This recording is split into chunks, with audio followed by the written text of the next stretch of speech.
What's up, everyone? Welcome to the podcast, the show dedicated to talking about all the poggers things in life, like music, content creation, and video games. I'm one of your co-hosts, JesseKazam. I'm salty. Nah, I'm salty, dude. I just came in. I was running late, so I came in right at the end of the mauled. Oh my god. Path of Exile 2 is going to be the fucking death of me. Yeah. It's doing everything it can to make me hate it. And today it was largely two things.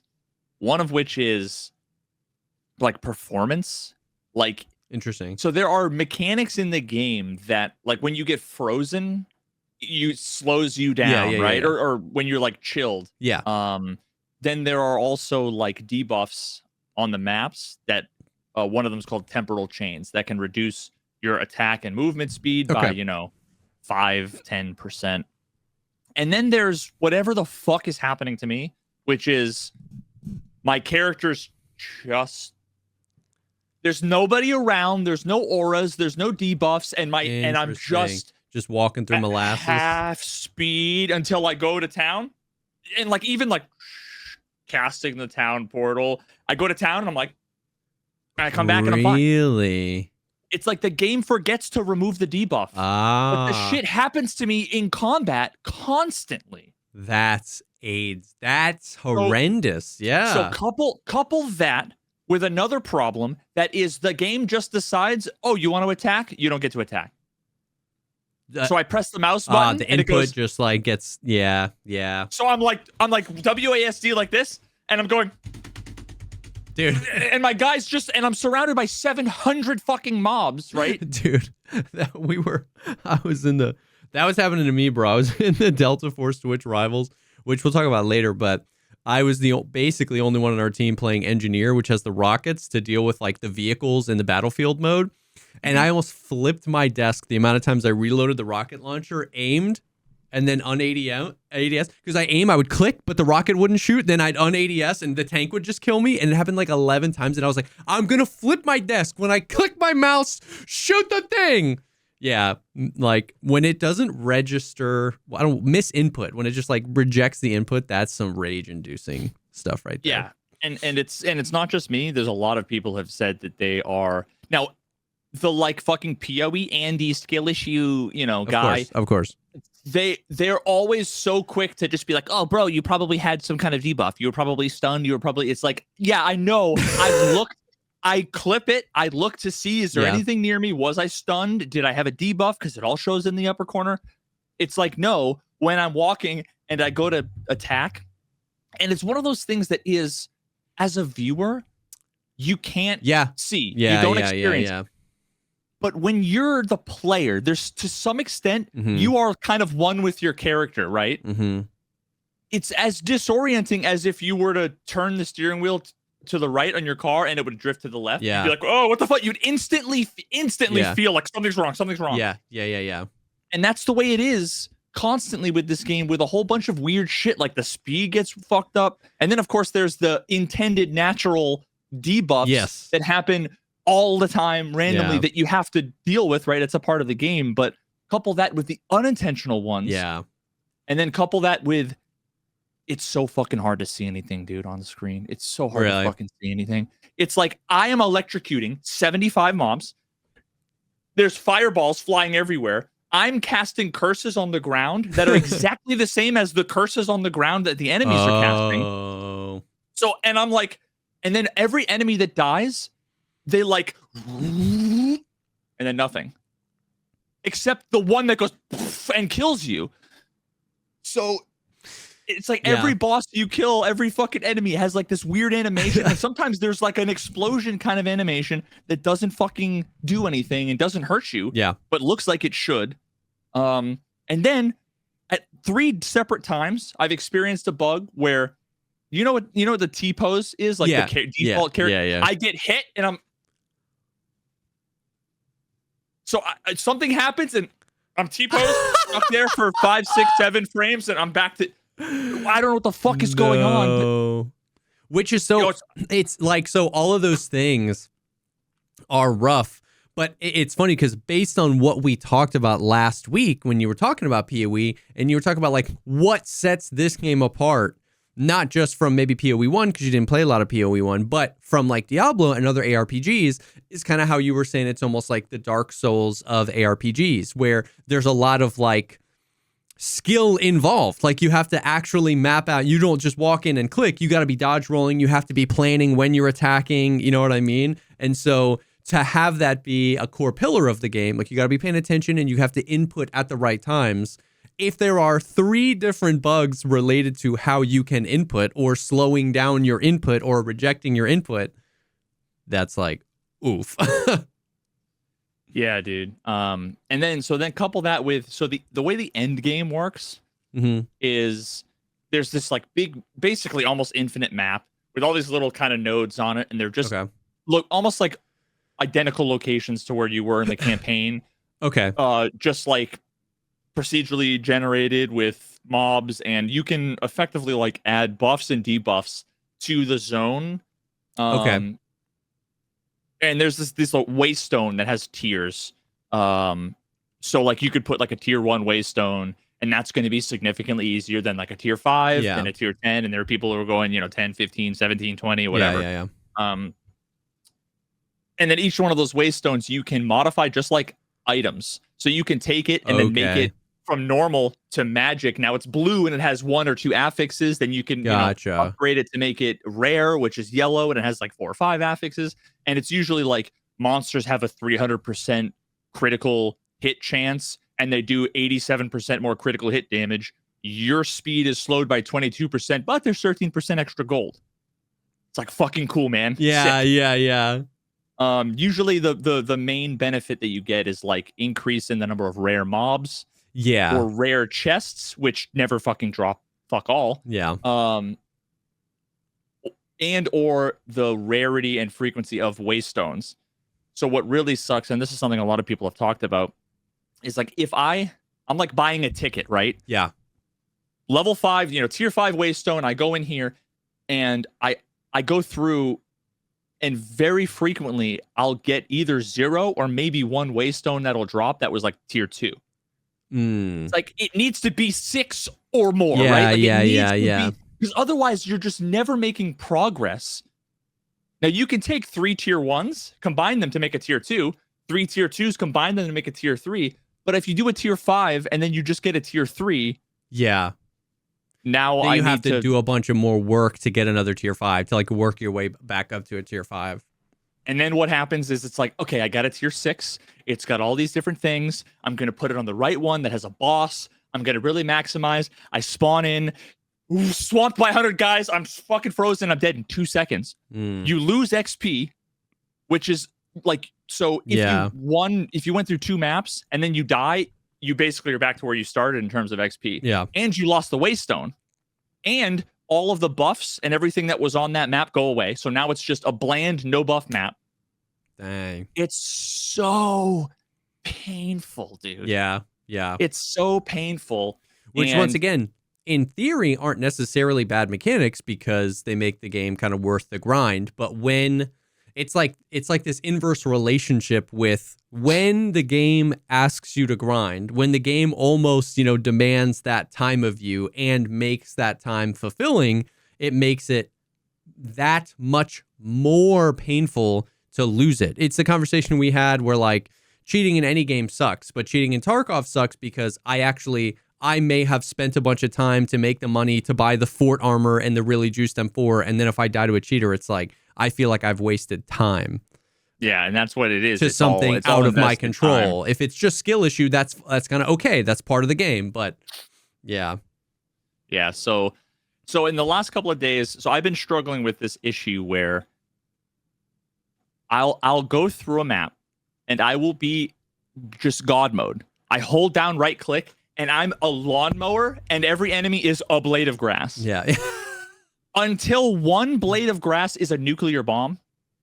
And it's just over. It's like, yeah. And there's nothing conceivably you could do. Like literally, I've got so many clips of me mowing down massive bosses. Just their health bar goes.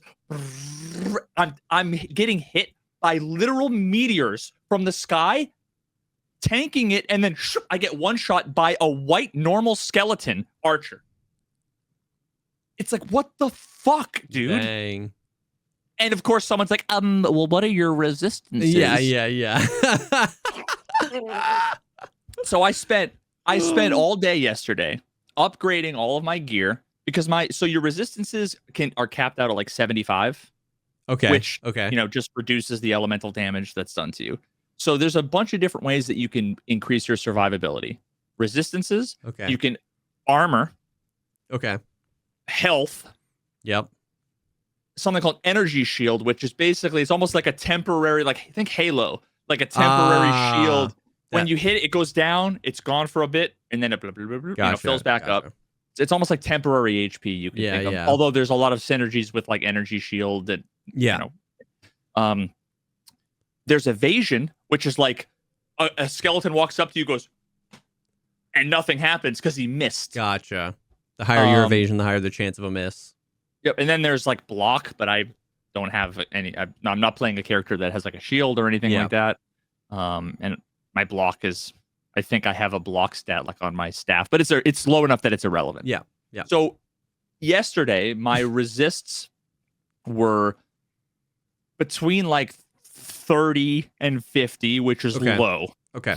I had no energy shield, which is obviously not good. I had a bunch of stuff that had some armor, and my health is, I don't know, like 1400 or something, which is not high. Okay. So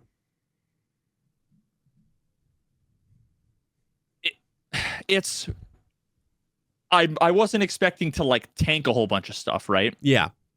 But there's just this weird experience where you feel like a god and untouchable for you do an entire map. You're surrounded by 100 guys, and it's like I must be dodging everything or whatever. And then suddenly it's just over. Yeah. It's such a weird thing because I either want to be sweaty the whole time. I want to make sure I dodge out of the way of everything. Yeah. Or I want to be a god. I want the power fantasy ARPG summoning 8 billion hammers and just walking through a crowd, right? Yep. But this is like, it's like my experience, and I know everybody's experience is different. Different builds, different characters, different progression, whatever. Yeah. But my experience has been, oh my god, you're a god. It's this epic power fantasy. You're mowing everything down. You stepped on a Lego. You lost 2 hours of your fucking progress. Yeah. And it's like the whiplash. You know what I mean? That because you want the game should be like kind of guide you into where you're wrong or what's going on, or you should be able to feel like it's like in any RPG where you like find a really powerful weapon and that's cruising you through levels, and you kind of start to feel like, ooh, that was a little more tanky. Ooh, that guy was a little more tanky. Ooh, I gotta be looking for another. I didn't have to look for another sword for back then. I gotta be looking, and then it's, you know what I mean. So that feels like a really natural curve that's supposed to happen, and it seems like in your case it's just whiplash. And that's the one thing I'll say about Diablo 4. It's POE is a better game, okay? Yeah, but the one thing I can say about Diablo 4 is that like when you go to like a tier X nightmare dungeon, you know pretty instantly like this is above my power level. Yeah. And it's consistent throughout. Yes. And the normal mobs are half as hard as the rare mobs, which are a third as hard as the bosses. In my case, the bosses are the easiest. Yeah, the rare mobs last week. That's weird. The rare mobs are probably second to like 3 magic mobs or 7 fucking porcupine quill rat things that all go and they hit you all at once and your health goes and it's like, what can I do? When they were off screen, I'm mowing things down and I just see like fucking Leonidas the fucking, and it's just our quills will blot out the sun. That's what the quill rats are saying, bro. So yeah, it's like it's just weird because the game makes me feel powerful. I'm on autopilot, and then all of a sudden I'm not. So I spent the last 2 days upgrading every piece of gear, My resistances are all 70 to 75. Okay. My health is, I don't know, I want to say like 1700, which is still low, but you know, there's only so much you can do. Yeah. I've got the beginnings of a decent little energy shield going. Yeah. My evasion is up to like 60% from like fucking whatever it was, much lower. And in order to do that, I had to get a new helmet, 2 new rings, a new amulet, a belt, boots, and I needed to move around like 20 passive points from offensive stuff to defensive stuff. Because it's this massive tree, right? So think about when you look at this tree, if I have this cluster over here that's like lightning damage, there's like 3 nodes to that cluster and then 6 in the cluster. So if I want this one over here for energy shield, I need like 9 points because I need the 1, 2, 3 that goes over there and then the 1, 2, 3, 4. So it's just like having to move all that stuff over. And I get in the first thing and I'm 9 levels above the enemies, right? I'm like level 75 in a tier 2 or 3, which shouldn't like, and I'm going and everything feels great and I'm dead. And it was like, what the fuck? I just like tripled all my stats. I'm above all. Yeah. And it's just like nothing has changed. And what makes that the worst part is that in the last 20 hours, the last 30 hours of me playing this game, not a single item that's dropped has been useful to me. But one item dropped. I got a divine orb. And I turned that divine orb into 65 exalted orbs. And now one of those orbs is like a new piece of gear. So I just go onto POEtrade.com or whatever. And it's integrated with the game. It's pathofexile.com. Yeah. But so it's like you just get an exalted orb and that is like the currency. That's like the dollar. And every item is like $1 to $10. I mean, there are some that are a lot more than that. But like, so I'm doing all of this shit.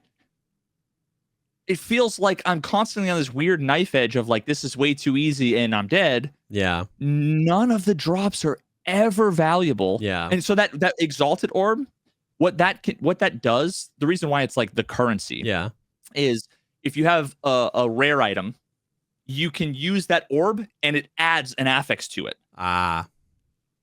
So you're like, you have one that has like 2 or 3 good stats. Yeah. They can have up to 6. And you're like, I really want like plus lightning damage or really want plus skills or attack speed. And it's like plus 10 to light It's like radius. how and you min-max your gear by adding more. Gotcha. So you'll play for an hour and you'll get 1 exalt drop. And it's like, okay, I've got this item that's a good base, and you roll the dice, and you hope you get a good roll on one of 30 different affixes that can be of one of 7 different tiers, and 9 times out of 10, it's just wah, wah, wah, wah. Or you can go to the website and trade for the item that was better than the base item you would have rolled the thing on anyway. Yeah. Oh, there's no item crafting. I don't care what anyone says. There's no motivation to fucking craft anything. If you craft, you can enjoy crafting, and that's fine. If you enjoy it, you want to roll it, go for it. It's just objectively way worse value. Yeah. Because I can turn, I have a $5 bill and a $1 bill. And you're like, I can combine them and I might be able to get $8. Yeah. It's like, but I can buy a $50 bill with this one guaranteed. So why would I do that? Yeah. Yep. Interesting. Do you think that is a result of the drop rates being the way they are? Like if more gear dropped more frequently, you would have more gear to like run through the craft machine to min max? Or do you think it's just kind of like a byproduct of the free and open player market where, because it's reminiscent of the flea market kind of conversations that we've had in Tarkov, where it's like, why have traders? Why craft anything in the hideout? I can just basically play the game, reducing everything to $1 ruble per slot value, and then buy whatever I want off the flea. That's the most efficient strategy, and it kind of killed all those other parts of the game to a degree. I mean, that's exactly it. It's very much like that, but in my opinion, and I'm no fucking expert, but to me, it seems like a drop rate thing. So what I can say is, if I got 20 more Exalt drops than I do now, like 20x, let's just say, theoretically speaking. Well, then what would happen is that I'd be much more likely to be constantly rolling the dice. Yeah. Yes. Because rather than having $1, it's now a penny. Yes. So here's the thing. When you only get like 2 or 3 Exalts a day. Yeah. You don't want to use it on a shitty base item. Yeah. You really want to find a good item that has like at least 2 or 3 of your stats. Yeah. Which is really hard to find depending on what you're looking for. I haven't found a single staff that's better than what I found 4 days ago. So even if I rolled lucky, which is unlikely, it wouldn't even be better than what I have now. Yeah. But with the number of bases I have that are like kind of mediocre, even like whether it's white or the blue bases that only have 1 stat, I would be more likely to be like, maybe this stat number 2 is going to be like +6 to all skills. It's like, oh shit. Yeah. Now this is much more, maybe I'll roll the dice again, but it just never feels worth it because you never have enough of the gambling currency to make gambling feel good. Yeah. If you had a lot more, then I'd be willing to gamble on like every fucking quarter staff I got. I'd want to try and roll. It's more fun to run the Plinko machine. If you have $10, it's more fun to run it where balls are 10 cents and you can spam the Plinko balls and watch them all go and hope to hit big, than to put 1 ball with $10 and hit it and then just wait and be like, oh, screw it again. You know what I mean? You want to be able to, but if you don't have the currency, if you don't have enough things, it's like, what you're sacrificing in that point is potentially time. If I can just go buy whatever I want off the website, that I would imagine doesn't take a lot of time. But if I want to spend the time crafting my build, then I shouldn't. Then it feels like the rarity of the item should be increased to the point where you have the currency to spend. And if you spend that time rolling and rolling, you might find kind of a better thing or kind of the perfect thing. If that makes sense. Yeah. I mean, and what it feels like right now is, you know, the little crane games in the thing. It's like it's $5 to play the crane game, and you want an Apple Watch. You're gonna spend $600 getting the guy who just goes to the gift shop and just buys the Apple Watch for $150 is the smart one. You might like playing the crane game. Yes. But if your goal is to get an Apple Watch, you're a fucking idiot. If you're playing the crane game. Yeah, exactly. If you just like playing the crane game, that's enough. If you're just like, I like crafting, that's enough to do it. But if you want the thing, if the crane game would cost a penny, exactly. Fucking have at it, because then at least you can play 150 times. You only spent $1.50, and then you can quit, walk away, and go buy it. Worst case, if you're really unlucky, you know. If you use the exalts on a piece of gear. So let's say you have a good base piece of gear that you deem worthy of putting the exalt on, whatever. If you roll that extra stat and it's like useless to you, can you re-roll that, or is that just permanently on and you just exalt it again for the 5th and then 6th, and then at that point it's just GG's. Those are the 6 stats. Yeah, basically. Now there are a couple. There are a few other orbs. Okay. But they're orbs I don't even want to touch. Okay, because one of them is like, we will change a random stat to a random value. Yeah. It's like, I don't get to pick which one. So it's 1 of 6, and you better hope that 1 of 6 turns into the one you want. Yeah. There's one that's like, there's one that's like, I don't know if it's a chaos or the Val, or there's just a bunch that I read once and I go, I'm not going to use that. Where it's basically like, we're going to make a major change to this thing, and it'll be unchangeable after that. It makes it corrupted, so you can't. And that will either add like a rare thing that you can only get. Gamba. Holy. And I've never fucking seen anyone. I've never seen that pan out for fucking anyone. I'm sure it has, right? Yeah, of course. But yeah, so I mean, I've gotten dog shit for drops. I haven't gotten a single good item. Yeah. Which is like the excitement of a game like this, right? Is like, you can't wait for the item. Now, the 2 items, I got 2 divine orbs, which are worth 65 exalts each. So I've got 160. I could just buy whatever the fuck I want. And it's like I spend an hour on the website typing in filters for just the right thing, and then it's like I'm not playing the game. Yeah, that's interesting that you've been able to, like, you've only found 2 of the divine orbs, right, in your entire play session. But 2 divine orbs equals 120 free items. More than everything I found combined. Yeah, exactly. So it's like, it's not even, once again, it's like all the mechanics are there and seem to make sense and seem to be good mechanics. It's the scaling of them, because you're finding, like, you're finding more, I don't know what a good analogy is. You're finding more things that are worth anything than you are finding things that are worth less. You're finding more Apple Watches than quarters to play the Apple Watch machine. But when you have one Apple Watch, you don't need more Apple Watches. Yeah, you went looking under the machines for people that dropped quarters, and you found 3 Apple Watches, and you were like, oh, I don't need to play the machine anymore. I win. You know what I mean? So and now you're sitting in the arcade on your Apple Watch. Yeah, exactly. So it's like it's good that there are Apple Watches in the game. It's good that there are the divine orbs and that they're worthwhile. But like the fact that you're finding more of that stuff than items you're looking for is interesting. Yeah. And then I think one of the other core issues too is that there's so much in the game that they just kind of, and I don't know if this is because it's early access or what, but you kind of just have to know. You know, like, so looking at this giant map, there's like a fog of war around it, and there's these little tiny nodes everywhere, and it's like, what's the purpose? What am I doing? Yeah. I unlock a thing, and it's like, okay, I go to the next node. It's like, oh, there was some drops. There's some interesting mechanics. Okay, cool. And then there's a tower, and you open the tower, and once you clear the tower, it like shows the fog of war, and there's like, okay, what? So I did that for a while, and I'm like, kind of don't know, like, what is the fucking point? Yeah.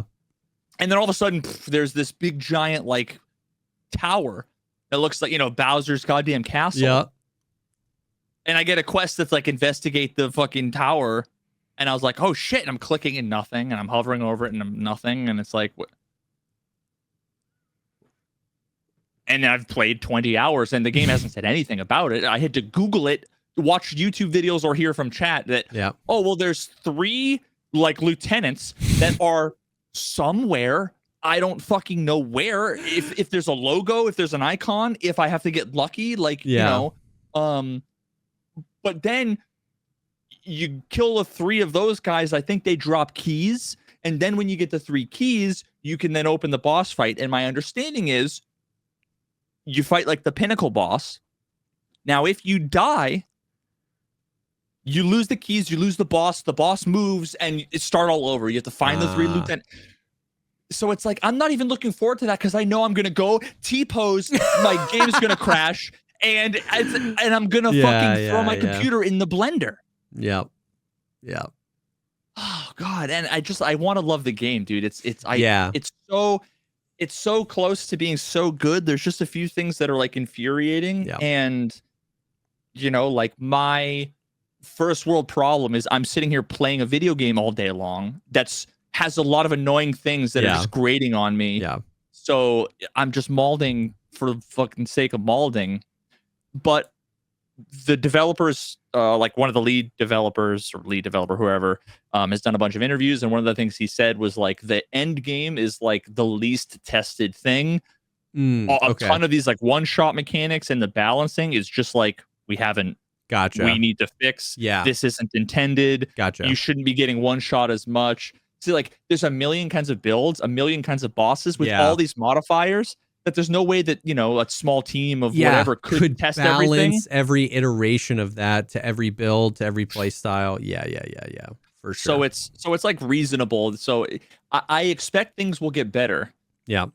It's just all these little issues coupled with the fact that, like, you know, X% of the time you're just gonna fat finger a button. You're going to do the wrong thing. You're going to dodge at the wrong time. You're going to fucking whiff. Yeah. That's frustrating coupled with well, what are your resistances at, bro? Yeah. Like when you're mad that you got one-shotted by the skeleton with the fucking default arrow, you know? Yep. Dude, it's so funny. This is like the Tarkov cocaine of ARPGs. Because I mean, dude, we've had those conversations, so many times where it's like part of the game is the pain of whiffing or making mistakes or figuring out my build isn't as strong as I thought it was. So like there is some amount of displeasure that is an intended mechanic. And when that displeasure gets increased via other bugs or unintended mechanics, it makes the game feel really shitty. You know what I mean? The AI, the desync, the craziness that was going on in Tarkov, the cheaters, it's like it brings that discomfort to a level that is unacceptable or frustrating. And once again, I know exactly what you mean with the like, what's your resistances, bro? That's like peeking a corner, having an AI having like Kaban face the opposite way. He's facing away. I miss the headshot on him and he one taps me, but facing the other way. And chat goes, you missed. It's like, I know I missed. That's not the point. Yeah, all right. Dude. Yeah. I get so mad at the game because it doesn't punish me when it should. Yeah. Like that whole feeling of the Dark Souls experience. It's like early game Tarkov. Yeah. Early wipe, it's gone now. I don't feel that anymore because when there's a boss, an Uber boss, I have this skill. I forget what it's called, Gathering Storm or something, where it's like you hit a button and you hold it down, and your guy goes back for a second, and he kind of charges up a little thing, and when you release it at just the right time, it's almost like fucking Hot Shots Golf. Yeah. It's very much like that. And when the timings get off, especially if I'm a little slow or whatever, that kind of throws me off, or I'm frozen. Yep. And there are times where I'll be up against a boss and I'll go, and I'll whiff, and you go like you just attack and you do nothing, and I'll do that again and I'll whiff. And there's a boss, a giant fucking dinosaur, and I'm like, and the dinosaur's just like spamming stuff, and I'm like, kill me, please. Like, I'm whiffing. Kill me. I deserve to die here. I don't deserve to die to the quill rat or the skeleton, okay? I deserve to die to the dinosaur that I missed.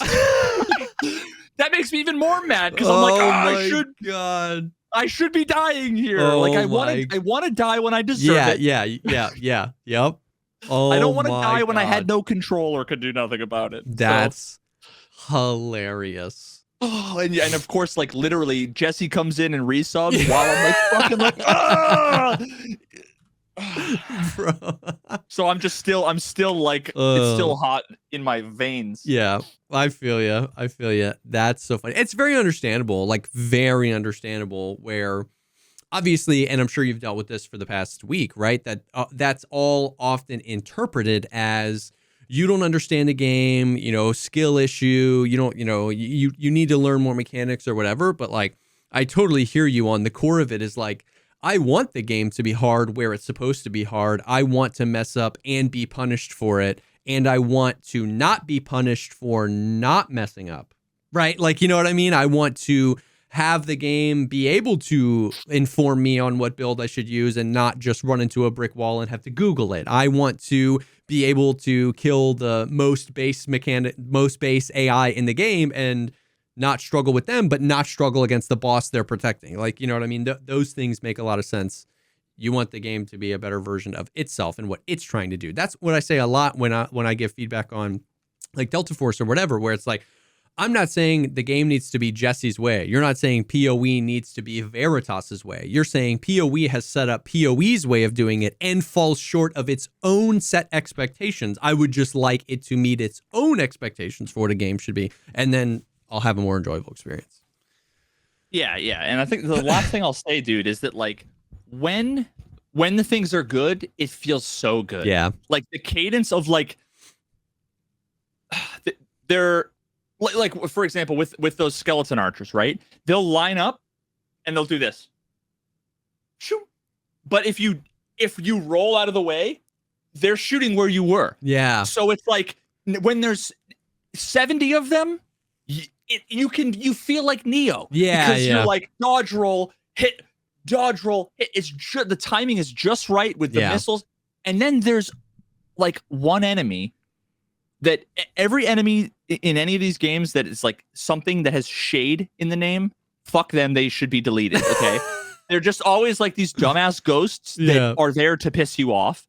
And these ones, what they do is they line up and then they'll move instantly to where you are and like freeze you instantly. Like so you can't like dodge. You have to be 30 feet away. Yeah. Because when they do it, it's like, but if you're right next to them, it's insta. Yeah. And if you're a fucking melee character. Yeah. Which means you have to be right next to them. Yeah. So, but otherwise, there's a really nice balance between like the movement, even though it's agonizingly slow, between the movement and the missiles and the enemy's attack patterns. But all of that turns to nothing. Yeah. When you're surrounded by 75 enemies, it's a literal, the most bullet hell of bullet hell. There's fire and fucking brimstone on every pixel. I'm literally attacking something and I'm looking at like a bar up at the top and I'm seeing the bar move and I'm looking at my health globe. That's all I have. Yeah. Because all I see is and I'm like, I know I'm not moving anymore, so I must be hitting something. And I just see the bar going down and I'm like, this is good. This is good, right? And sometimes it stops and I'm like, oh no. And I see my health globe go, you know, but otherwise I can't see who I'm hitting. I can't see what I'm doing. It all goes to nothing when that's happening. And you go to dodge between like a wall and then like a 2 body width gap and a pillar. And you go to dodge roll through it and you just hit an invisible wall. And you look up at the mini map and it's a solid wall there. Yeah. Even though there's space. Yeah. And there's shit like that fucking everywhere. Yeah. Every corner. There are a bunch of maps that are like cathedral, not the cathedral, but like mausoleum. Yeah. Like, you know, grave kind of things with like pillars. It's very narrow. And when you're a melee character and you get body blocked, you need to be like nimble. Yep.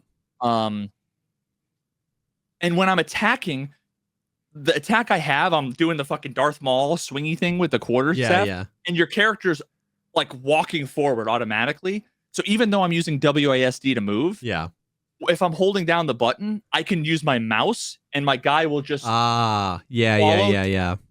And what happens is it's like I'm doing this, and all of a sudden I'm like,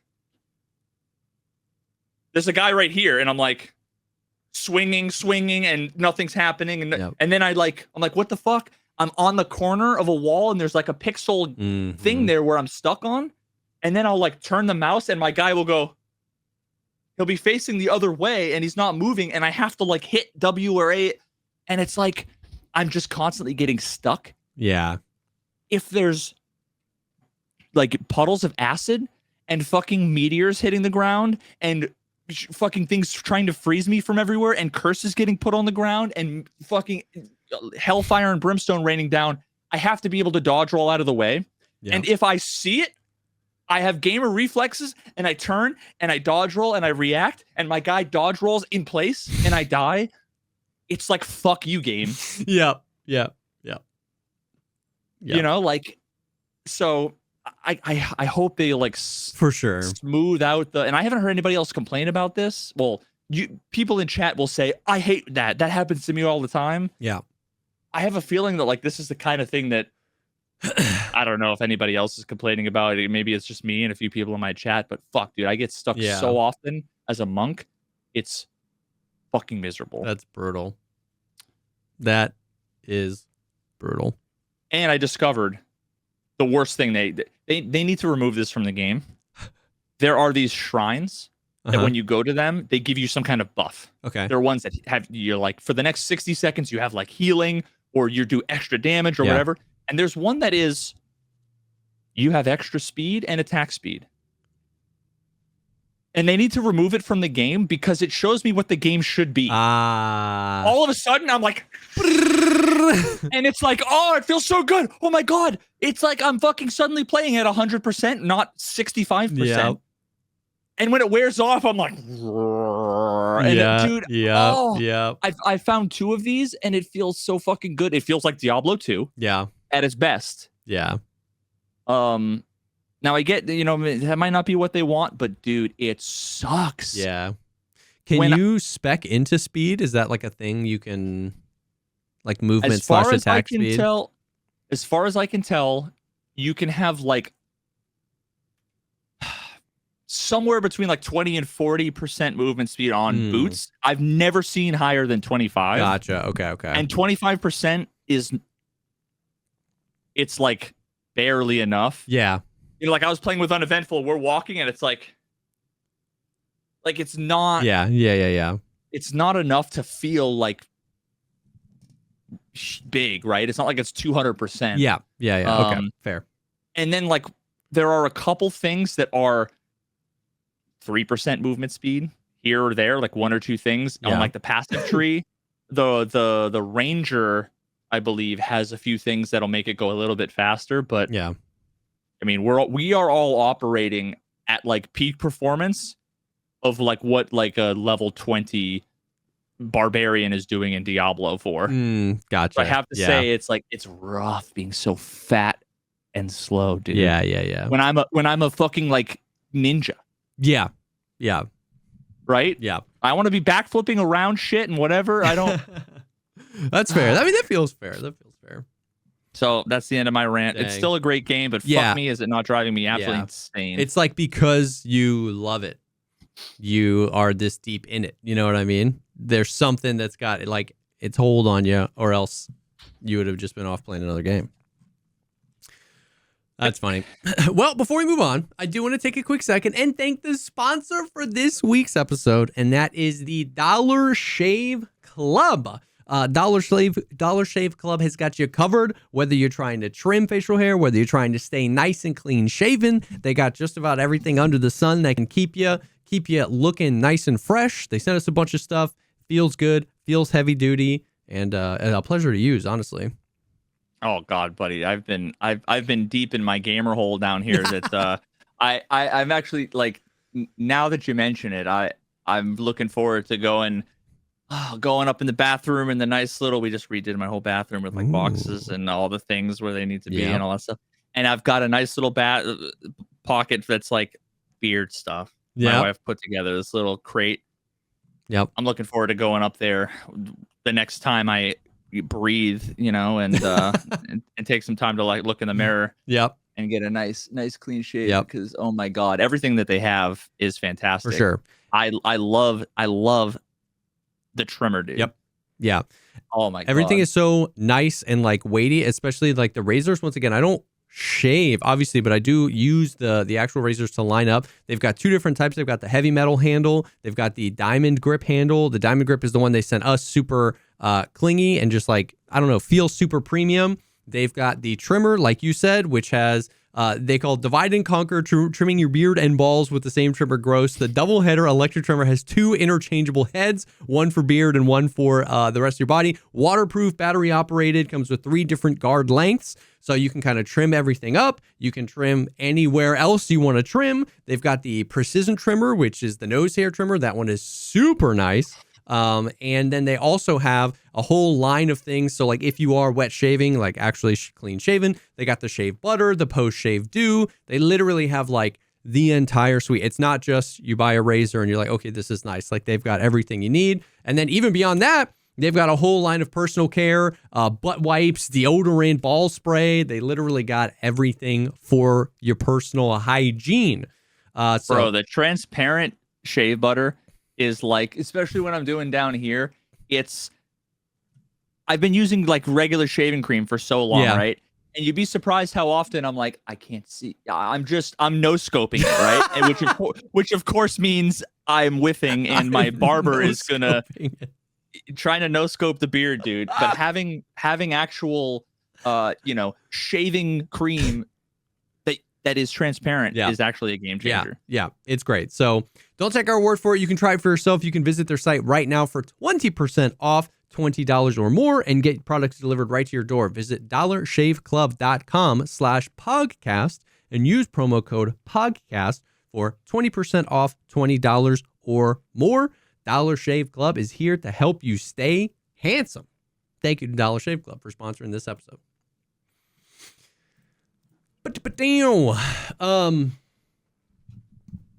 So I've been ripping on Delta Force quite a bit. Still very much so enjoying it. The other day I played Tarkov for a little bit because like Hambino wasn't going to be on, the homies weren't going to be on for like a little bit. I wanted to start the stream and pre-wipes going on in Tarkov, so I was like, let me hop in. Like I got like an hour or two before Ham hops on, and I was genuinely kind of excited to do it, right? Because we talked about before, having more than one game makes me enjoy both games. And it was hilarious, dude. It worked in the sense that like I laughed the whole time, I laughed because of how atrocious the experience was. Like it worked, dude. It was crazy. I hopped on very first raid, died to guy that made no audio. Well, no, he made audio. He was around a corner from me, but his gunshot sounded like he was on the other side of the map. So I was like, oh, okay. So then we tried to hop into another raid, and I got an 8-minute queue time. So I was like, am I matching bugged? Alt F4, reloaded the game, wasn't matching bugged, just ended up being an 8-minute queue. So then I had to hop back into an 8-minute queue, then died to like AI bullcrap, then hopped into another game, got the matching bug, Alt F4, reloaded the game, hopped into another raid, killed 4 PMCs, died like a full calendar month behind a wall to some crazy desync. I was like, dude, you can't make this up. So I was just like, so we hopped off and I was like, bro, we had some laughs. We're okay. We're okay. You know what's funny too is like, I've never really had strong opinions either way on the whole like inertia conversation in Tarkov. Some people say, because they've dialed it down quite a bit. Some people say it's in a good spot. Some people say they miss when the inertia was like crazy bad. And some people obviously fiend for, no inertia, stuff like that. I didn't realize how, because I only play Tarkov, the difference, but there is no inertia in Delta Force. And like, I felt like I was running around. I felt like I got cast with that thing the entire time. Like leans and just like I was temporal change. Yeah, I was sliding around the map. It was so funny, which once again isn't even a thing I think they should remove. It was just like oh man, I didn't realize how much whatever. But so that was funny, hopping into Tarkov and just getting like reminded of the shenanigans. But yeah, dude, I don't know, bro. Delta Force has been so much fun. There's so many like quality of life things that like I'm just continuing to like find. Well, questing has been really awesome. Do you want to know how many times I've had to Google, YouTube search, or look at the wiki to figure out how to do a quest? How many? 0 times. So you mean they put the design in quest design? Yeah, 0 times I've had to do that. And it's not like they're lacking. Like, Tarkov's quests aren't this like immersive ARG where I have to go, dig up the coordinates. It's like it is the same. Like I just wiki the Tarkov quest to just tell me exactly where to go and I go get it, right? Like it's not just worse than a mini map exactly. marker. It's not because I'm so immersed in the experience I go look at the wiki.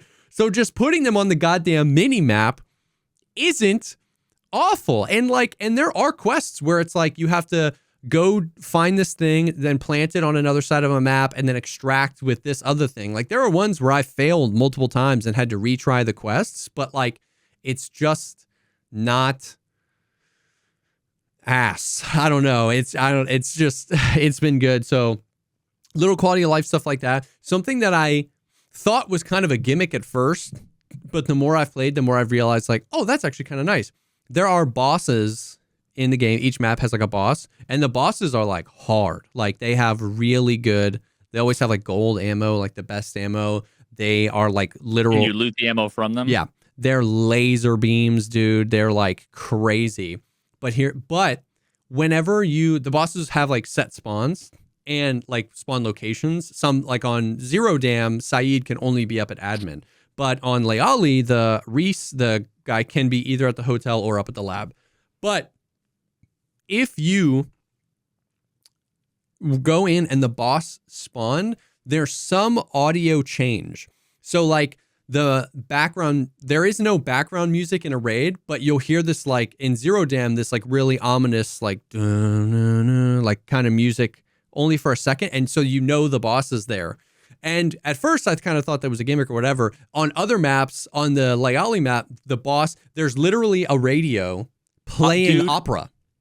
I was going to say, I lurked in your stream for a few minutes the other day and you like shot the radio. Yes. And I was like, yeah, that was actually kind of sick. Yeah. So like he loves like opera. And so he's listening to it really loud. And so like you can shoot it and end it at the beginning of the fight. Or if you're like, we've been in a fight with like players and the boss and the opera's just like playing the whole time and it's kind of funny. And at first I kind of thought that was a gimmick, but I started to realize like that's so valuable to prevent yourself from just like what is the defining killer experience on Interchange? It's just like Schwajili dead. Like you're just and everyone's dead. Spamming grenades to find him. Yes. Right? Yes, because you don't know if he's there, you don't know where he is, and the radius at which you hear the music is big enough that you go, "Oh shit, he's here." But you can't just like, "Oh, there he is, one tap dead." Like you have to, it's just this cue to like lock in. You know what I mean? Which is so nice. So like stuff like that is just like really cool. I found out recently that so when you tab in your inventory in a raid, up at the top it says match total, which is roughly how much money's worth of gear you have on you and items. So it's like, you're like it's your gear score basically. Yeah, well, but also like how much like of the treasure items. So it's like, how much have you looted? How much money am I gonna make if I sell everything on me roughly? Which is kind of cool because you're like, oh, 2 million ruble raid or whatever, like hell yeah. But what I found out later is that there's a little hamburger menu to the left of it, and if you hover over that, it actually shows you how much money you've spent in this raid via shooting bullets and like if you ditched your armor or something, and it provides you a net. I've always wondered, I'm sure there are raids in Tarkov where it's like the amount that I'm going to spend on repairing the armor that I dropped on the ground and the bullets was not fucking worth even the GPU I found. Yes, dude, I've literally had raids where it's like my match total is like 1.1 million. Like, oh, good raid. And then I go and it's like net is like I'm negative 300K because I brought really expensive ammo and had to shoot a bunch of AI. And so I was like, oh, that's actually kind of cool. That's fucking genius. It's crazy, dude. It's crazy. They're adding kill cams in the next season. Yeah. All the cheaters are going to go away. Yeah. Exactly. I'm just excited about that for like the real reason you would want kill cams, which is just to like watch back what happened. You know what I mean? From their perspective. So like that's coming in. It's just the amount of times amongst the community we're all sharing build codes. Because like, remember when Tarkov promised that when they brought weapon presets in, you were like, save it. And there was literally for the first like patch or two that it was in the game, it would actually display to you the code. There was just no place to input the code. So the code was useless, but it showed you the code. And now it doesn't anymore, I don't think. And that was like 3 or 4 years ago. They were like, you're going to be able to share this with your friends. Never been able to. It was a launch feature with Delta Force. And it's like literally just permeating the community. It's so sick.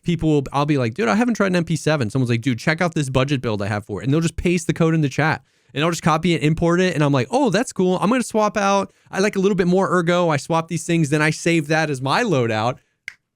Done. Yeah, dude, that's what we were doing with Factorio and Blueprints. Because people can build infinite, like literal infinite factory. And you can just copy paste it if you want, or you can copy paste it and just take like 2 or 3 pieces that you want and then save that as a little thing and then delete everything else. Yeah. So it's like, it's just so good and it's so fun to play. And like, I've been locking in a lot with like Ham and a lot of the guys we've been playing with and like getting better at that different style of combat. You know what I mean? That's helped a little bit with the perceived time to kill because like the more we're kind of playing off of each other and playing as a unit and stuff like that. But I still think the time to kill is still a little too short. But the one of the negatives though, one of the things that we've been, so the Arena Breakout had this as well. And I think I've told you in Delta Force, there's like your map, but then you can pick easy mode, normal mode, or hard mode of that map. Okay. And what that does is it raises the difficulty of the AI and the loot pool. So like you're going to be able, I guess, similar to almost like a POE thing, you're going to be able to get more stuff. Which kind of the risk reward. Yeah. And there's a minimum gear score requirement. The gear score is like you have to have spent this much money on your kit. Your kit has to be worth this much money. So you can't fucking hatchet. You can't hatchet run it. Yes. So this was Arena Breakout did this. I loved that feature about Arena Breakout. They're doing it too. I think it's great. The problem is two things. I think they realized, even though the game has been doing really well, holding down somewhere between 70 and 90,000 concurrent players since launch, 2 weeks, like still holding 70 to 90,000 concurrent players. I think they realized there's two game modes. There's the Battlefield game mode and the Tarkov game mode. In the Battlefield game mode, there's like there's a couple different game modes. There's attack and defend, there's conquest. In the extraction mode, there's 3 maps, technically 4, but one's only available on the weekends. There's 3 maps, and each map has like 2 difficulties. And so I think what was happening was there were 90,000 people playing the game, but you couldn't find a match for normal mode Leali because it was just so fragmented. And so they got rid of the normal mode on one of the maps, so you can only play easy mode. One of the maps has easy and normal, and then the third map only has normal, not easy. And none of them have hard mode anymore. And so that has been unfortunate because one of my favorite maps, one that would almost be like Woods, it's the much more outdoorsy one, only has easy mode. So the loot isn't as good, and you're kind of clubbing baby seals. You know what I mean? Like we're bringing like purple gear, you know what I mean? And we're running into a lot of hatchet runners or like pistol runners. And that's not fun. We want to fight the sweaty squads because that's how you make a lot of money. You strip their guns for attachments, you sell them, you know what I mean? And we want to find reds and really rare loot. But that's not happening as much. But that's our favorite map to play. So we'll normally like warm up there and then go play the other maps because it feels better. So that has been unfortunate. And then secondly, it seems like they're waiting on how much better the loot is not enough. Because we'll go into the normal mode on the other maps, which is supposed to be better loot, and it doesn't feel better enough. Like it feels like the best way to play right now is hatchet run the easy modes, because you're like, if this really rare item has a 4% drop chance in easy, it only has a 5% in normal. It should have an 8% or a 7%, maybe not double, but a lot more.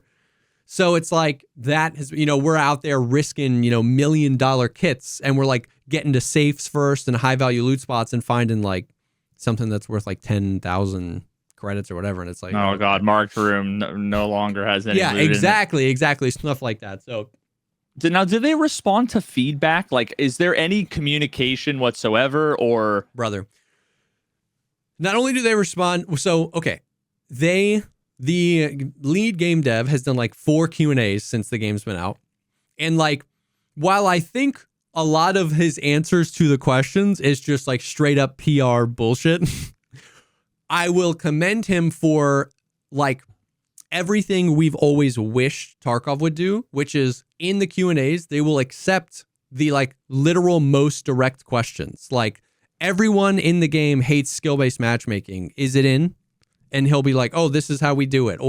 And so like, I respect that they'll do that. Obviously, some of the things like the cheater thing, the answer is always, we're working really hard to combat cheaters. You know what I mean? But they'll always put it in there. You know what I mean? Whereas Nikita kind of like rolls his eyes now. Like a good example of the corporate kind of bullshit, it was like one of my biggest gripes I told you about was like, there's a cap on how much XP I can progress in the battle pass in a week.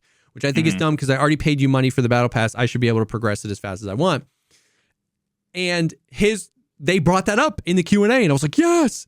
And he was like, we really set it up this way because we really want to protect our players and we want to create a healthy environment. We don't want people playing too much that their lives are a detriment. And I was like, I call bullshit on that. You guys want people to spend money on the skips. You know what I mean? That is 100%.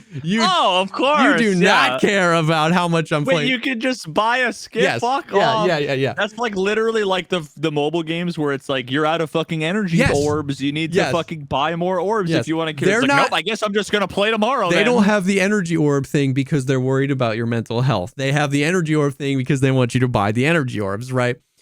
Now, if they cared about your mental health, they would not have the option. Yeah, exactly. Now, he ended the answer to that question with, but we hear your feedback and are very open to tweaking it. And so that's like one end of the spectrum where it's like, that's the PR bullshit response. The other end of the spectrum where to show that they actually do listen to feedback is the number one piece of feedback given since the very first beta for this game in the West was give us a solo queue.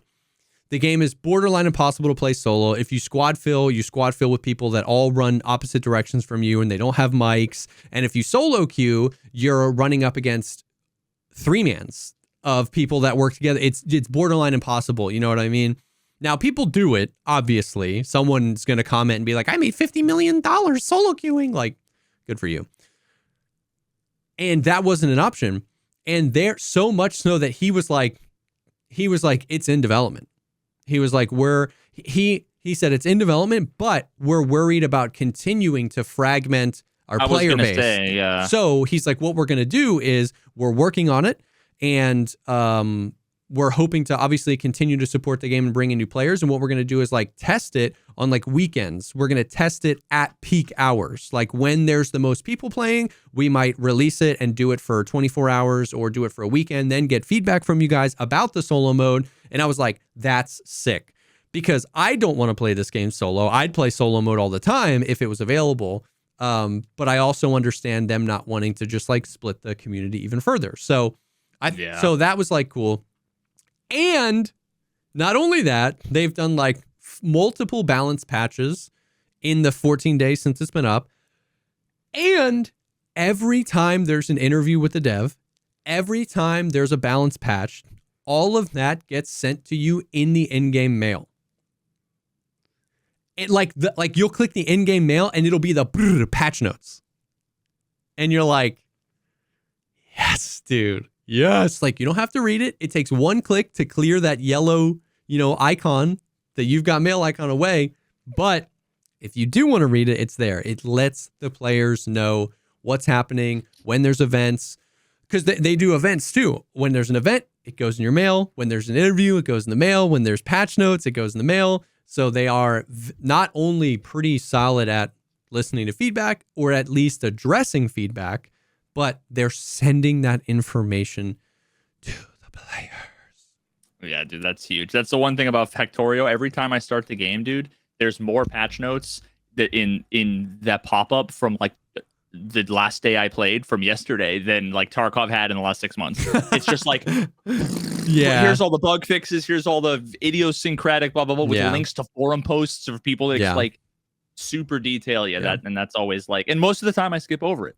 But it's like there are some times where I'm like, did they fix this issue that's been bothering me? It's so nice. It's so nice.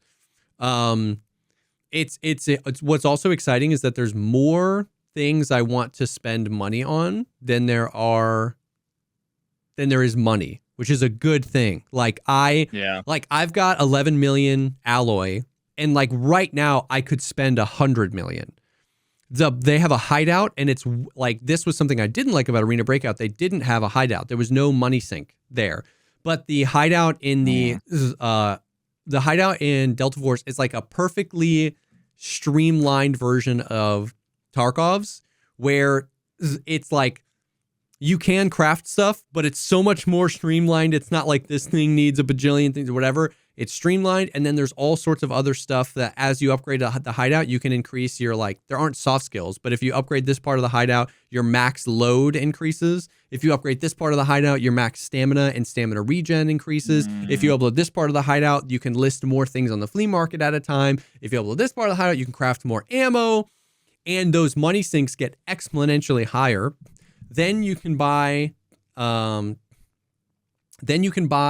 like, a bunch of stuff with real money. You can buy like quantum keys for the Mandel bricks with the in-game currency. You can buy, I think I've told you before, like the stash upgrading it is with tabs, not with just like making it bigger.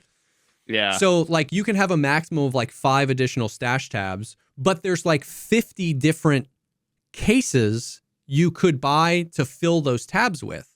So like you can buy a meds case, but you can buy a basic med case, an intermediate med case, an expensive med case. And the biggest ones are like $1 bajillion. So it's like you can get like basic or intermediate versions of all the things and increase your stash. But if you want to keep going, there's hundreds of millions of alloy worth of stuff to spend on. And so that was something where like in Arena Breakout, it was just, the game really quickly just boiled down to like, do budget runs, farm, just like looking for like $1 billion items, then buy a bunch of gear. There was nothing else to spend money on, and it just was reduced. The whole economy was reduced down to a meta very quickly. Whereas like I just am fiending to play more Delta Force because I just need to grind more money. I just want to spend more money on a million things. And so that's good because that's like content that like keeps me wanting to play the game. And that was what fell off a cliff for me in Arena Breakout. I had fun with that for like 3 days, and then I was just like, what am I doing? Why? What am I grinding for? You know what I mean? So that's what I feel every time I like even consider launching the launcher. Not even launching the game, but launching the Tarkov launcher. Yeah. Which I needed to uninstall, by the way, so that I could update Stalker when it. But yeah, it's so. Like, what am I doing? That's been really nice too. A lot of things. They're running events. They're doing a bunch of skins. It's been cool to see, like, so they have, you run faster with your knife out. And because of that, they have knife skins. You reload, switching to your secondaries. Yeah. You run faster with a knife out. So knife skins, like in CS, are very valuable. And so there was like one you get for just like logging into the game a bunch. But they've released one additional knife skin in a bundle. And it's expensive. It's the most expensive item. And so like it's been cool because Hambino got it. Like the Karambit would cost like $25 if you bought the skin with money. But what we did is every time there was a Mandel brick on the map, we would get really aggro for the Mandel brick, which is high PvP because people are always contesting it. And he farmed enough of them and sold them on the market for the in-game currency and just bought the Karambit with the in-game currency, which was like a side quest he was doing, right? Like it was something in-game to like keep you engaged. Now he got a skin. He got something that is kind of perceived to have this real world value because you would have to spend money on it. And I was like, dude, I love that stuff. They're like releasing tons of skins. They're already talking about what's going to be in season 2. Lots of cool stuff coming in season 2. They're going to test the solo mode. The kill cams are going to come in. They're going to add more maps. They're going to add more operators. Like, it just feels, dude, I've been having a blast. We did Twitch Rivals for the other mode, the Warfare mode, which is like Battlefield.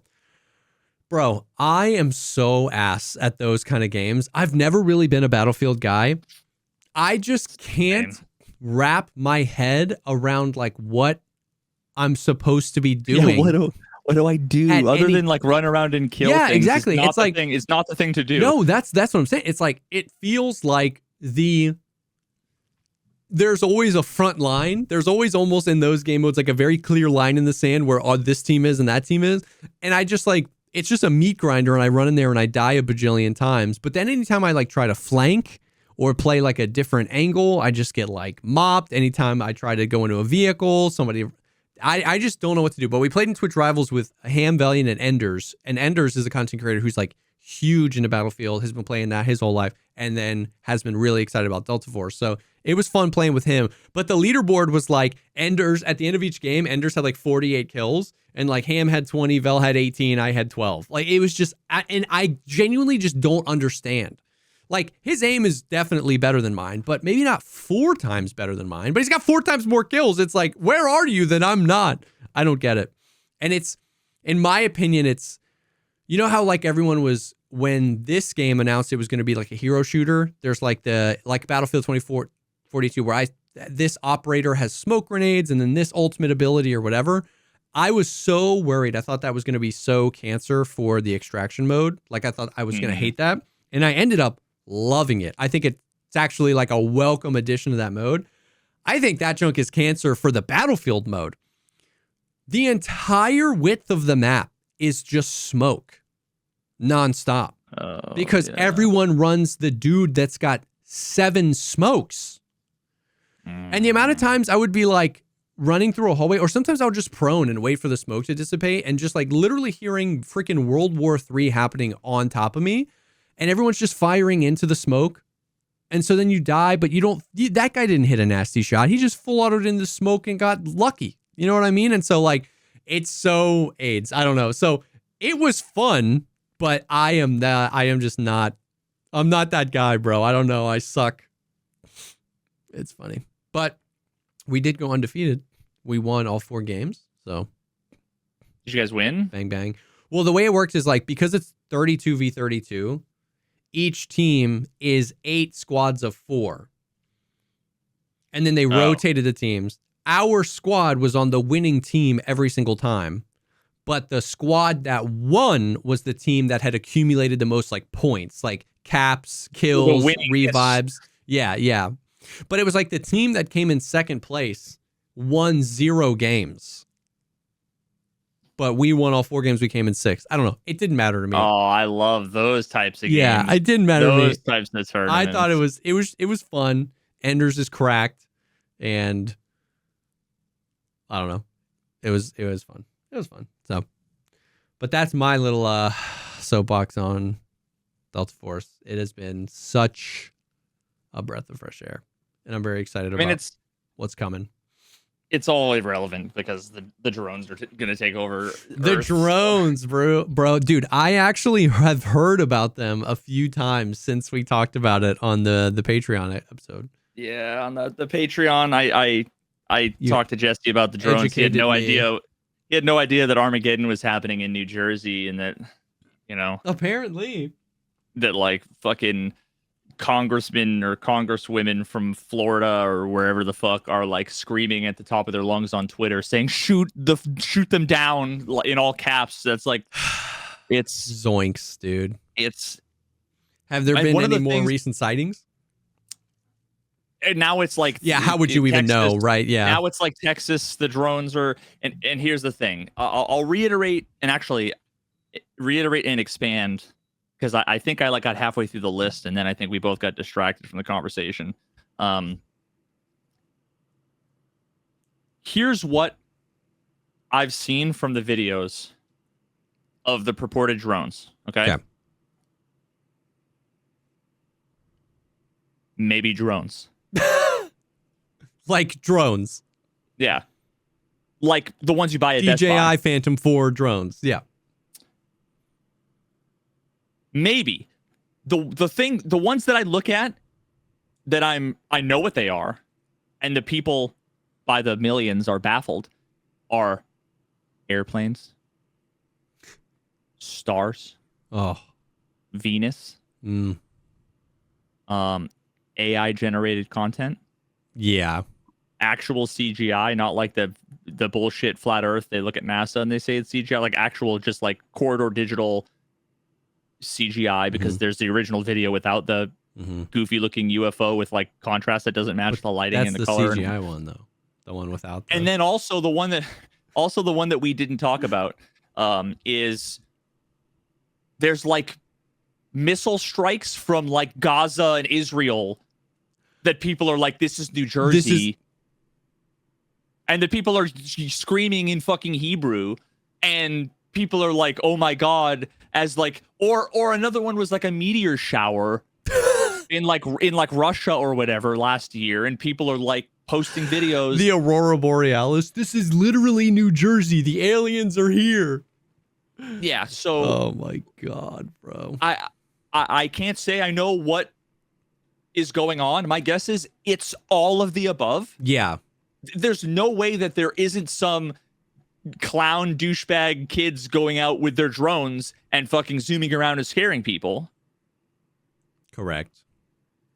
But I'm going to go out on a limb and say it's probably not aliens, for one. And I think it's unlikely. I'm not going to say it's not possible, but it's very, very, very low down on my list that it's Russia or China with like nuclear fucking radiation bombs or chemical weapons, or it's this fucking social experiment or whatever. I have a feeling that there's been a bunch of shit about UAPs and about drones. One of the things that went viral fucking months ago was like Pokemon unveiled their new fucking Game Boy game or whatever. And they had like a coordinated drone thing that was Pikachu dancing and shit. But like the people on the other side of town looking over the lake, where the perspective isn't. Yeah. They were just like freaking the fuck out, calling 911. Oh my God. People just are so brain dead. They need to be more skeptical. You need to withhold judgment and say, it's more likely that it's Venus or an airplane or a kid with a drone than an alien or Russian spies. Yeah. If it's aliens or Russian spies, there's nothing you can do about it. You talking about it on Twitter isn't going to change things. But if it's not, you doing that and all the people doing that will literally cause people to, like, when you shoot bullets in the air, guess where they go after they go up? Down. They go back down. Yeah.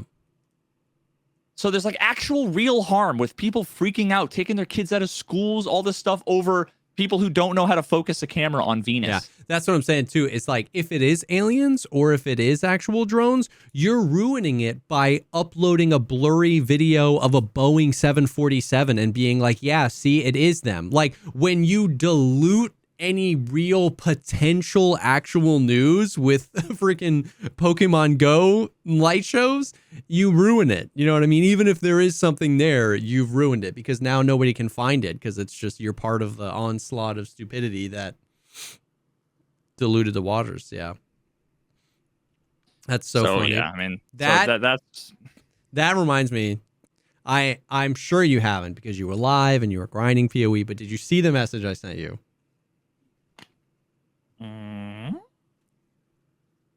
Pulling up Discord, opening up the channel. Discord's updating. Oh, I watched the first like 15 minutes of it while I was eating my McRib. Everyone, alert! The McRib is available at McDonald's for a limited time only. I've had McRibs 5 days in a row, and I don't give a fuck. I've never had a McRib. Oh, bro, it's so good in the worst fucking possible way. Yeah. The reason why I love it is because it tastes exactly like the like barbecue pork riblet things in like high school cafeteria. That was just so good. It was that, and Thursday was chicken parm day. Those two things, it tastes exactly like that. It's not like good. Yeah, but it's good. Yeah. It's good in a Taco Bell kind of way. Oh, but oh God Almighty, yeah. So yeah, I've literally 5 days of McRibs. Nice. But yeah, so I was eating my McRib and I watched part of it. First, dude. Is the whole thing about Andrew Tate? No. Or does it? Okay, because I didn't get past that part. No. It's not about Andrew Tate at all. It's about. I hope it was about people freaking out about crazy shit being douchebags on the internet. Well, it's about. So we haven't talked about what we're talking about. Our homie, the one and only DJ Peach Cobbler, straight up like. How would you even describe him? Like he's the intersection of a PhD thesis in ancient history and Zoomer brain rot Reddit user. Where those two things meet is where he was formed in the womb of the internet. And I love him so much. His videos are so great. We had him on the podcast like a few years ago. Anyways, he posted a video today called "I Am Begging You to Stop Caring." Please go watch it if you're listening to this. Please go watch it if you're listening to this. Part of it was about Andrew Tate, but it was just to serve a bigger purpose. Like, it was so funny. He just defined what trolling is and what like bait is on the internet, and he just did such a good job at framing how like you as an internet user are being tricked into paying the salaries of the people you hate because you're engaging with it, because you care. And they know that, and they don't care, and they post that stuff only because you care. And it was like, there was a whole section on Andrew Tate and how like he did that. There's a whole section on like modern Hollywood casting. So that was what I found funny, is that he did one example of this bait that's like super far right-wing people fall to, and he did one that super far left-wing people fall to, because like he did the whole Andrew Tate thing, but then, and how like left-wing people see him and they just constantly retweet everything he does to try and dunk on him. But then he did this whole section about how like the reason that, you know, Disney is recasting every like character with a minority or whatever, and it's because they know the conservative right-wingers are going to retweet it and try and dunk on it. And so like that was like this beautiful thing, the fact that he was, and it's just all about like, and then he talked about the Logan Paul Mike Tyson fight, and it's just like all about the like you, and he like framed it towards the end of the video really well, where it's like, imagine if like, you know, whatever it is you get fired up about, like everybody has that guy on the internet that they hate watch a little bit. If their short comes up on the feed, you just watch him anyway because you're like, oh my God, everything this guy says is so stupid. And he was just like, imagine every time you got mad, you handed that guy $5. You know what I mean? He was like, you'd stop watching because you don't want to benefit them. But it was like, so it's not a mind-blowing concept. It's actually literally stuff you and I talk about all the time. But what was beautiful about the video was just how like refined it was. Like you and me have 17 hours worth of discussion on this over various podcasts, but click that link, watch that video, and in 18 minutes, you're going to be like, I'm done with the internet. Like, it's so good. The video is so good. So one of the things I was wondering, and it sounds like he maybe doesn't get into this. It sounds like he talks a lot about like the professional troll, basically. Like, I think this thought. I don't think he talked. I think I know where you're going, and I think yeah. So there's the professional troll, which is the ones that the people that somehow like I see more content from them than people I'm following for some reason. I don't know if they're talks paying about for that. It. Like Feigen. I don't know who that is. I just know I see their shit. Yeah. Every day, and it's always like rage bait, you know, whatever, controversy bait. But so there's the professional engagement farmers, right? Yeah. But what I think is the kind of almost the bigger problem is the amateurs that emulate that for free, and it's become their personality. So they're just shit human beings. Exactly. They don't even like I think they don't see what their heroes are doing are trolling or baiting. So they don't interpret what they're doing as trolling or baiting either. Right. And then, he didn't talk about that, but I had this same exact thought where there's the evolution of trolls is happening before our eyes. Like we witnessed the internet give rise to intelligent people manipulating the internet to basically guarantee virality. That is trolling. That is throwing out bait and just, pulling it in. And, and what we're witnessing, though, is the second generation, the evolution of the troll that grew up being fed troll content, not being self-aware enough to understand its troll content. And so emulating that, but then engaging with it in ways the trolls wouldn't, because they're just there to get the attention. And we have this like weird Frankenstein troll. Yeah. So like the person at the beginning of that video that he shows doesn't exist.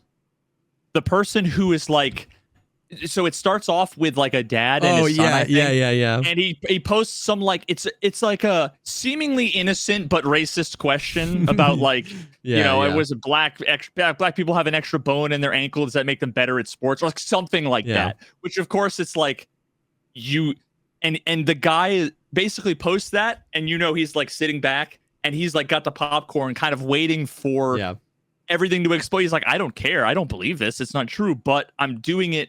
And he just gets the enjoyment out of seeing it burn. Yeah.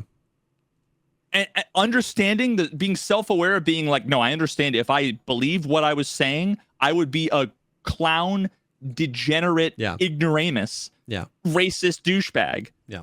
And the people see that it's normalized and they think it becomes a part of them to be degenerate, racist douchebags. Yeah. It becomes a part of their personality. Yeah. And a part of their everyday routine. So they're posting those things and they actually believe it. Like they'll believe like, of course they have extra bones in their ankles. What do you mean? That's why, and then it's like, it takes on this like meta thing. It's a cluster. So it was just like, once again, it wasn't anything you and I hadn't talked about before, but like it's going in the back pocket for like, if I'm ever in a conversation with somebody about the internet, or like, I don't talk to a lot of people as much as I talk to you. So like, we've just like fleshed this out over time, but like, it was such a good, just like 22-minute, it's not all of it. Cause I agree that we're seeing there's stuff on there he didn't touch on, but I just think so many, like the first comment was like, this should be mandatory material before interacting with the internet. Like you should have to be and watch this video because I just think that like, people have just got. He talked a lot about like the Logan Paul Mike Tyson fight. And he was like 108 million people didn't watch that because they wanted to see Mike Tyson win. 108 million people watched that because they wanted to see Jake Paul lose. And he made $40 million. And he made $40 million in a night. And you're like, oh shit. That is why I watched that fight. And I paid his salary. I don't like that. You know what I mean? And so, I don't know. It was good. It was a good video. It just reminded me of the drone thing and the just like how much of that is bait, how much of that is literally just people finding videos from Israel or Gaza, or literally just like adding, tracerround.jpg onto other footage and getting you riled up. You know what I mean? Like, oh man. Yeah, there for every one troll, there's 10,000 gullible idiots. Yeah. Which is the problem, right? Which is the problem. That person knowingly Google searched, Israel missile strike and then uploaded it on some trolled UFO account. And said, this is literally New Jersey right now. And then it got 11 million impressions. And all the comments are like, well, taking my kid out of school, blah, blah, blah. And it's like, there's no, you could be cynical in a way, I guess you could say, and say that, oh, that person, they're just doing that to get riled. It's like, but they don't know. When there's 20,000 comments, the random nobody is not going to comment. Like they're not doing it for engagement in the same way that the original poster is. Yes. They're doing it because they believe it and they feel like their voice has value. Dude. And you know what else we're seeing? We're seeing professional commenters. Have you noticed this? There are people whose accounts get 400 million impressions. They don't post content. They rage bait comments. So it's like an innocuous video, and then the comment will be a very obvious gross misinterpretation of the content. Be like, oh wow, I guess that means you hate whatever. And it's so crazy and racist or whatever that comment has to be nuked into oblivion by everybody. And then the commenter got 1 million impressions on that. The post only got 73 likes, and that's their whole feed. it's like crazy to see that evolution as well. People don't even have to make content. They're like, oh, I can skip that part. There's enough content on the internet that I can just rage bait an interpretation of the content. Yeah, and then like half a dozen of those are like congressmen. Now at this point, like unironically, yo, you're not even lying, bro. Unironically, oh my god, dude. Speaking of, not congressmen, but you know, Candace Owens. Yes. She was went to the final experiment down to Antarctica. No. She's a flat earther. So she was live streaming so for those who don't know, no. For those who don't know, the very quick and dirty, I did an 8-hour documentary on the flat Earth. Go watch it. On how the Earth is great. It's crazier than you think. Wait, what'd you say? I said on how the Earth is actually flat. Go do your own research. No, don't even joke. Don't even joke. You know how many people are like, wow, lost respect for Veritas, and then they don't come back for the thing, which is actually funny because that ties into something else I'm going to talk about at the end related to this. But this whole idea of, if you think about like, pizza world here, right? Yeah. If this was the flat Earth and you have, the sun above it, right? Yeah. They don't have a model of the flat Earth because it wouldn't comport with reality. It wouldn't match. Yeah. So it doesn't make any sense. But the closest they have to a model is usually like some jank ass animation of, this kind of thing, right? So in Antarctica, the South Pole, in the summer, which is right now, the sun is up for 24 hours.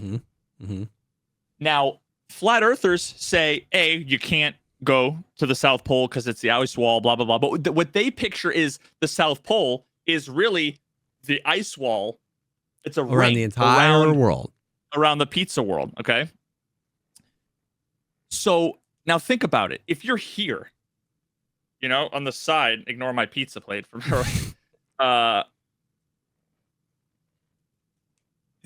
there's no 24-hour sun there. I mean, none of this makes any sense. You're already going, well, none of this makes any sense because I would be able to see the sun from where. Yeah, trust me, none of it makes any sense. But effectively, the long and short of it is, on the flat Earth, there can't be a 24-hour sun anywhere. No, there can be. Oh, on the yeah, North that's Pole. right. The North Pole would have the 24-hour sun. Yeah. And they say absolutely because, the sun, they have this crazy, idea about. None of it makes any sense. I'm not even going to fucking explain. None of it makes any sense. Yeah. But there are, millions of people who believe this dog shit. Yeah. So they've been saying for decades in the whole, flat Earth versus globe Earth, debate-osphere, which is largely just people who passed, 5th grade science laughing and memeing on the crazy brain-dead flat earthers, which is 8 hours of my video. Yeah. Except it's worse. Go watch it. It is. Yeah. They've been saying for a decade plus, you can't go to Antarctica. They'll turn you away literally at gunpoint. But B, also there's no 24-hour sun. We know people that people that used to work for the government that were there, and they said that it's all a lie and blah blah blah. So this guy who's like a rich pastor started this whole thing, a YouTube channel called The Final Experiment, where he basically paid. It was like 40, 70,000, big money to have. It was 4 or 5 globe Earth YouTubers. I actually was one of the ones invited, although I would have had to crowdfund. Yeah, I could have gone. A bunch of globers and prominent flat earthers. Yeah. Originally they said no. Eventually they capitulated, and then they ended up going. And that took place over the last 72 hours. They actually had to leave a day early because there was storms coming. Oh, okay. But while they were there, there were no clouds. Everything went perfect. The flat earthers acknowledged. They said, we know we're at the South Pole, because part of it was that even if they go there, they're going to deny, and they see the 24-hour sun, they're going to deny they were there. Literally tens of thousands of people tracked the flight. They had compasses and 20 cameras. All of them are YouTubers. They're all recording time lapses of the flights. They went to South America, Punta Arenas or whatever. and then they flew south for like hours over the ocean until they hit ice. Where else could you have gone from South America for 4 hours? Like, it's the South Pole. Yep. All the compasses, all the GPSs, all the flight tracking, everything. So they said, we are at the South Pole. We don't doubt it. Yeah. You look up, and at effectively midnight, which would have been midnight, the sun was at like 30 degrees above a mountain. Yep. The sun just circled around for 24 hours. They said the 24-hour sun's real. We were wrong. One of them is already on the whole like, but it doesn't prove a spinning globe, blah, blah, blah, blah. So, we were wrong about this, but it doesn't prove that whatever. It's like, okay, that's Witsit, the guy with 160 IQ Witsit, who I'm going to quote, while they were flying over the like ocean right before they hit like Antarctica, we're talking about how beautiful and clear the water is. I bet it tastes incredible. The ocean water. Yeah. I bet it tastes incredible, period. Then he said, I bet you it cures cancer. I'm sure the fucking ocean water tastes incredible, bro. 160 IQ, by the way. 160 IQ. Fucking brain dead idiot. Bro, so why don't all those people with cancer just go drink the freaking seawater in Antarctica? I'm sure it tastes so good, dude. Those my are the people God. who go and taste like the glacier water and get like worms or whatever Anyway. Oh my God. So then the other guy, Jaren, who's the guy at the end of the big Netflix documentary that did the experiment that like basically proved the Earth was round, and then it ended with him going, interesting, and then it just fucking cut to the music. He was there. Now he's been straight up like on a flat Earth. There cannot be a 24-hour sun. There's not going to be a 24-hour sun. If there is, shit's got to change. We're wrong. There's like big, like he didn't say the Earth isn't flat. Yeah. But he got as close as you can get. Yeah. And he was there. And now in that process, he's been completely and utterly alienated by like seemingly the majority of the flat Earth community. Yeah. He was like one of the pillars, right? Yeah. He was one of the people in my documentary I showed a bunch of that also reacted to part of my video. Yeah. And saying I was a NASA shill, I was lying, I was being dishonest. I must have been hired by one of the people he went to Antarctica with. Yeah. They all ended up being like buddies, basically, because human beings in person are different than human beings on the internet. Yeah. But he's been like, now the flat earthers are like, fuck this guy. He's a shill. He got paid. What's it like being a fucking sellout, dude? Now you're lying for money. Yep. Obviously, this is a green screen. So now you've got this guy who's been saying all the NASA footage is green screen. It's all bullshit. It's all lies. None of the science is real. We're all shills. We're all getting paid to lie for the globe. He's standing in Antarctica, seeing a thing he knew was impossible on a flat Earth with his own eyes. He knows it's not a green screen. He knows the sun's real. It's not a reflection on the dome. It's not a fucking mirror image. It's not NASA creating a fake duplicate sun like people are saying. Yep. And now people are saying he's a shill. He's lying. He got paid for money. All the pictures and video he took is all doctored. It's all fake because look at these pixels. Look at this. I so badly want to fucking talk to him, dude. Do like an interview with him or something. I need to look him in the eyes and say, do you now know why we act the way we do to you guys? Why we talk about you guys in this way? Because he straight up said, he's like, if you guys are saying what you're saying, you're fucking crazy. And I don't want to be a part of this community. Yeah. Because they're saying the most crazy shit that he knows is true. Yep. And he's been hit with every argument that he's been hitting people with in his content for like better part of a decade. I want to talk to him and not even be like, will you admit the Earth is round? I don't care about that. It's like, exactly. It's like, do you see, now you know what it feels like to see something with your very own eyes and have a group of people tell you you're stupid. And now he's arguably in the worst spot where he's not confident in what he believes anymore. If anything, he's doubting what he believes.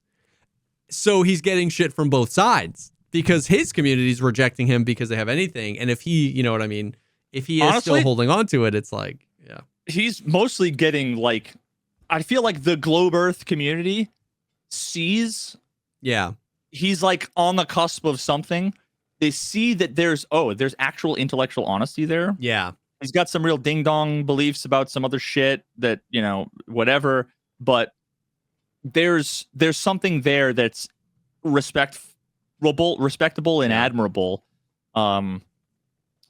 So the Globe Earth community is like mad respect to you, Jaren, and the all the fucking flatties are all saying he's a NASA shill, and so I almost like hope that it like pushes him out, that he then ends up like seeing the light. That's all wishful thinking. But commenting on the thing that you said before that was kind of tangentially related. The guy who did the whole final experiment, Pastor Will Duffy, he posted a picture with him next to Jaren when they were back in South America. And he goes, it was like, what a stand-up guy. It goes to show you, just how much of a stand-up guy Jaren is. He paid me back the $40,000 for the trip. And it has him holding two $20,000 notes that I think maybe they were pesos or something. It was probably like 11 fucking US dollars. I don't know how much it was. I don't know what currency was, but it was clearly a joke. And the comments are, unfortunately, 90% of them that I read, and I read like 50 of them, are, wow, holy shit. Mad respect, dude. Like, that changes the way, like, it's like, oh my God. So it's like the people look at a thing, they don't read it, they come to this conclusion, then they fucking log out, walk away with like misinformation, and they go tell people, and it's like, it's forever gonna have to be correcting. The people are gonna be like, yeah, that's crazy that he paid it back. It's like, no, he didn't. Fuck, it was a joke. God, like, oh my God. Oh my God, bro. That's crazy. It's funny because like, well, there is no the final experiment because, right, like you're never going to be able to convince everybody. That's the point. But if there was going to be the final experiment, I understand how today that final experiment has to be like Antarctica. But the real final experiment is when you can get a bunch of those bozos up into space, right? Like, I think if you put Jaren in a spaceship, put him into orbit, he would become a Glober. Yeah. 100%, because he couldn't deny that. Well, anybody you put up in a spaceship would become a Glober. They just wouldn't admit it. No, I don't think so. If you had a window, though, like, you know what I mean? Some of these people are so mentally ill, dude, and so delusional that that's no different than the most intense VR and like Disney ride combined. It's just an LCD screen and the thing is tilting and shaking. Oh, yeah. I mean, but until you depressurize the chamber and their eyes are like Arnold and getting sucked out of their fucking head, like they're true. But even then, they would just assume they're in a vacuum chamber. So that would be the final experiment: is send them up. Oh, give it like 60 years, dog. When we're doing that's like what I'm saying. Vacations to the moon, the 3-day vacation to the moon and back. Yeah, that's what I'm saying. Like that's gonna be nice when we can do that. But that is so freaking crazy, dude. Oh my God. The final experiment. And you should see the cope. Oh God, they're all fucking. Oh yeah, of course. They are all fucking crazy, dude. It's so hilarious. Yep. It's incredible how delusional they are, and the videos that they're posting with like the breakdown, and it's like 240p, vertical video and a horizontal aspect ratio, cut off things, circling like pixels that are just JPEG compression that are being like, see, this is proof it's all doctored and it's in a NASA studio. And has Whitsitt had to reconcile any of that, where like he is admitting like he was at the South Pole and did see a 24-hour sun. Now he's being like, that doesn't disprove anything, but I know that, like you said, a bunch of the community is saying they weren't at the South Pole. That wasn't a 24-hour sun. You got duped. Has he had to kind of like fight that a little bit? I don't know. I haven't seen. He hasn't really been that active. So Jaren was live streaming a bunch there. So he was like reading chat and responding to the comments live. And he was going through and explaining some of the stuff that people were saying was a green screen, and he was being like super, like generous with his explanations, and like he was doing everything that you would have wanted him to do. I'm not sure about Witsit. All I've seen, and I'm clicking on it now, was 2 days ago. He said the 24-hour sun in Antarctica objectively doesn't prove a spinning globe, and get over it. I still think in this community, people have basically been saying that like they think he's kind of given up on flat Earth anyway, and that he's like a globe geocentrist. Like he mostly, because a lot of the stuff he's been talking about more recently has been more about how like the Earth is at the center of the fucking universe, basically, and that everything revolves around it, because he doesn't understand like relativity and blah blah blah. Of course. And of course, the community note was added to the tweet. Midnight sun is a phenomenon where the sun remains visible at midnight. This occurs in the polar regions. The sun in the North Pole moves from left to right. In Antarctica, the sun moves from right to left. There is no explanation other than that the Earth is a sphere. That's kind of a funny community note. And then, of course, he responds, haha, the community note. But I don't think he... Yeah. I don't know that he's actually said or responded to anything. I'll have to look in his replies. Never mind. It's just one of those things where it's like, what it definitely proves is that you said you were a really smart guy and knew something beyond a shadow of a doubt, and you were wrong about it. You know what I mean? Like, it definitely proves that. So I just scroll down in his like replies, and the first thing I see is, I'm not going to speak my mind, not just yet, at least. And it's like, but what do you think about Witsit? And it's the stereotypical like 9-panel, low quality emoji filled meme of like a bunch of pictures of Witsit while he's in Antarctica. And there's a fucking Hebrew Star of David emoji on top of it. And then the first response I see is, he's a J, is what it says. Literally, I'm not censoring it. It says, he's a J. You can't trust them, even with a gun held to your head. Just look at the Hollywood moon landing, blah, blah, blah. And Witsit responds, I'm a Jew now. So now it's so funny because he's been an anti-Semitic piece of shit for so long. And now he goes to Antarctica, and now people are like, you're a Jew. Dude. Full circle, idiot. Yeah. Yep. What a fucking clown. Holy. That's crazy. Shit. And now people are saying, oh my God, this channel called, literally this Twitter account called Flat Earth, saying that his posts are very suspicious. Imagine going all that way to do what they claim they were doing, and then saying, I'd love to see you people do it, blah, blah, blah. Dude, stoke the fire of rebellion. Okay, I need you making 42 alts or 42 alt accounts, subscribe to all the freaking, r/flat earth, and stoke the fire of rebellion that Witsit is. Why would he do that? I'm starting to think maybe he's on the take. He's been saying weird stuff like, yes. And then he responds to a bunch of stuff saying, you guys are all going to feel really stupid once all the data drops. No, Witsit, you're going to feel stupid when you show all of the data that if you spent all this time collecting good data, putting it all together, collaborating with fucking 10 other people in like the closest thing you've ever done related to science whatsoever, and they're going to instantly dismiss it and say it's fake, say it's a lie. Yeah. You're going to get flat earthed. You're going to have to cope with that. Yeah. And that, I feel like, is the sweetest. Like, that's the most satisfaction you can get, right? He's never going to admit he's wrong. He's never going to change his views. But the most satisfaction you can get is seeing a flat earther get flat earthed, where they're like, oh, well, it actually doesn't prove a sphere, and here's why. We do have to take this into account now. And then everybody goes, we don't have to take that into account. You're just, and then boom, it's GG's. And then you'll be forever as infuriated as we are, which I find to be pretty funny. Maybe the drones, oh my God, maybe the drones were being stored in Antarctica, and they went down there and like, shit, we got to move the drones. Where are we going to put it? And they're like, I don't know, New Jersey. Nothing happens there. Yeah, no one's gonna think twice about it in New Jersey. So, do they really think that you would get turned away at gunpoint at Antarctica? Yes, because I don't know if you remember the video of the Australian guys in the boat. Oh, yes. that get turned away by the naval ships. And by turned away by the naval ships, it was they were going fishing off of the coast of like Australia, New Zealand. Yeah.